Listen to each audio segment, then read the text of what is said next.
কি একটা চ্যানেল আছে ভারতের, এই সারা খালি সার্কাসের মতো দৌড়ায় না, এদিক থেকে দৌড়ে। বাংলাদেশ আর নাই, বাংলাদেশ আর নাই, বাংলাদেশ বলে নাই। হ্যাঁ এখানে দৌড়ে আর কয় বাংলাদেশ কার খুঁজে পাওয়া যাচ্ছে না, পকেটে হাত দেয়, বাংলাদেশ পকেটে থাকার জন্য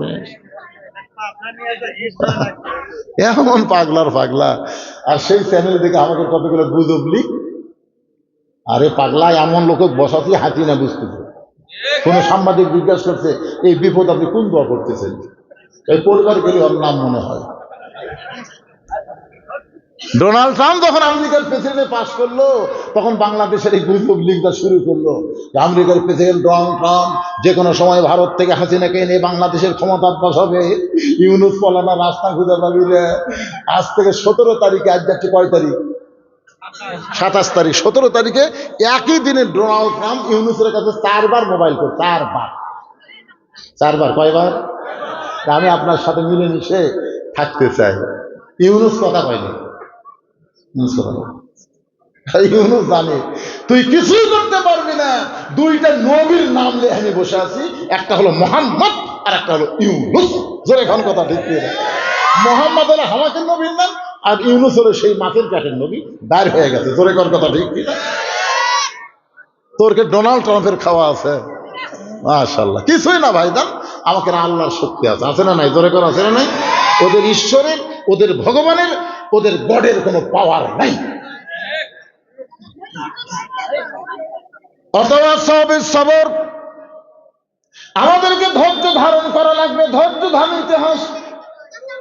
জীবনে কোনোদিন সেই মায়ের বাচ্চা হয় নাই, এবার প্রথমে বাচ্চা হবে।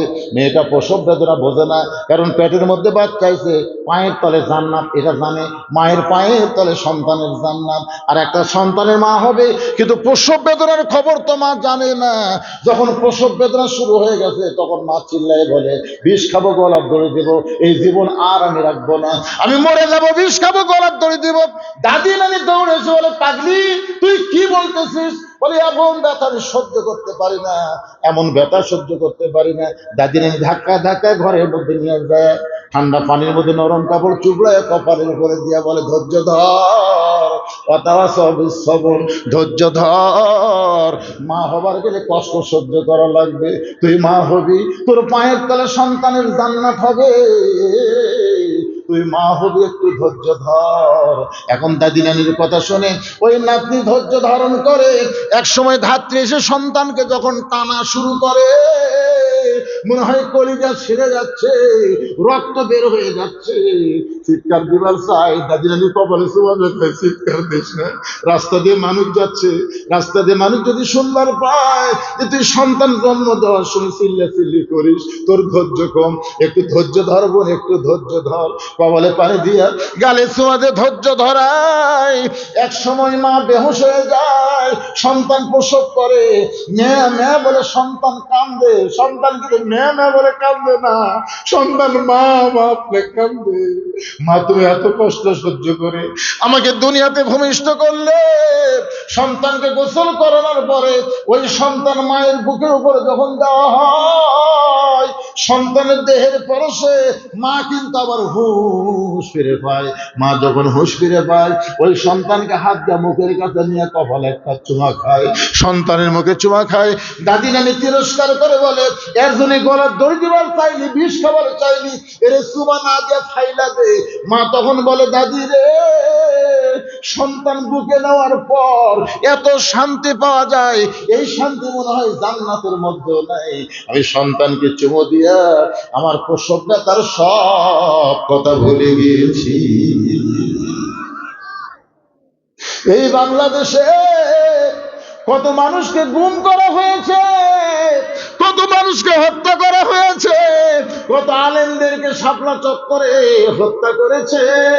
এই 24 আন্দোলনে 2000 ছাত্র জনতা জীবন দিয়েছে, কত নেতাদেরকে ফাঁসি দেওয়া হয়েছে, কত নির্যাতন, কত নিষ্পেষণ।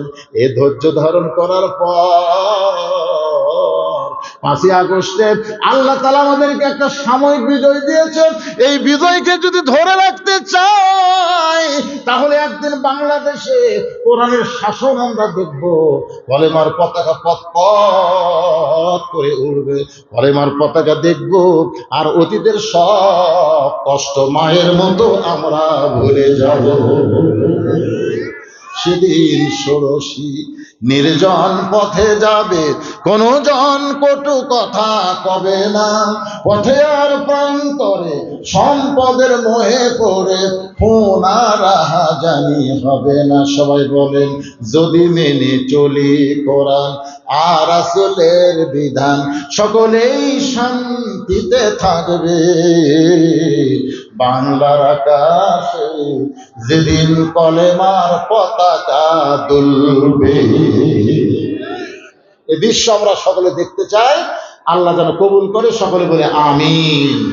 ইস্তেগফার করেন, আস্তাগফিরুল্লাহ রাব্বি মিন কুল্লি জামবি ওয়া আতুবু ইলাইহি, আস্তাগফিরুল্লাহ রাব্বি মিন কুল্লি জামবি ওয়া আতুবু ইলাইহি, লা হাওলা ওয়া লা কুওয়াতা ইল্লা বিল্লাহিল আলিয়্যিল আযীম।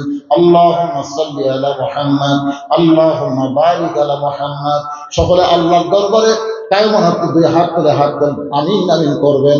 আর যা বলবেন আল্লাহর কাছে চোখের পানি নিয়ে, কারণ এখানে আমরা এসেছি, এখান থেকে বাড়ি যাওয়ার কোনো গ্যারান্টি।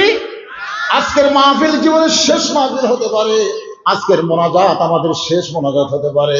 আগামীকাল মাহফিল যেন আল্লাহ সাকসেসফুল কবুল করে। সকলে হাত তুলে আল্লাহুম্মা আমিন। রব্বানা আতিনা ফিদ দুনিয়া হাসানাতাও ওয়া ফিল আখিরাতি হাসানা ওয়া কিনা আযাবান নার। মাবুদ জি, আচ্ছা ঠিক আছে। আয় আল্লাহ তাআলা, সেই সন্ধ্যা থেকে রাত প্রায় 12টা বাজতেছে, এই দীর্ঘ সময় পর্যন্ত তোমার বান্দা বান্দিরা আরামের বাড়ি ঘুমকে বাদ দিয়া কোরআন হাদিসের মহব্বত কলিজার মধ্যে নিয়ে এই জান্নাতের বাগানে বসে বসে কোরআন হাদিসের আলোচনা শোনার শেষে আমি গুনাহগারের সঙ্গে রহমতের দরজায় ফকির হয়ে দোকানা হাত তুলেছি। আল্লাহ মেহেরবানি করে আজকের মাহফিল আমাদের সকলের হেদায়েতের জন্য, নাজাতের জন্য, জান্নাতের জন্য কবুল করো। এই মাহফিলের শুরু থেকে শেষ পর্যন্ত যত আলোচনা হয়েছে এর মধ্যে যদি ত্রুটি হয়, ভুল হয়, মাফ করে দিও। এর যা হাদিয়া মঞ্জুর করো সোনার মদিনায় নবী পাকের রওজা মুবারকে আল্লাহ কবুল করে নিও। तमाम अंबियाए केराम, আসহাবে কেরাম, তাবেঈনে কেরাম, তাবেঈনে কেরাম, तमाम পৃথিবীর মাটির নিচে যত মুমিন মুমিনা আছে আল্লাহ সকলের আরওয়াহ পরে হাদিয়া কবুল করো। আল্লাহ আমরা যারা হাত তুলেছি আল্লাহ আমাদের জনম দুঃখী মা যাদের কবরে চলে গেছে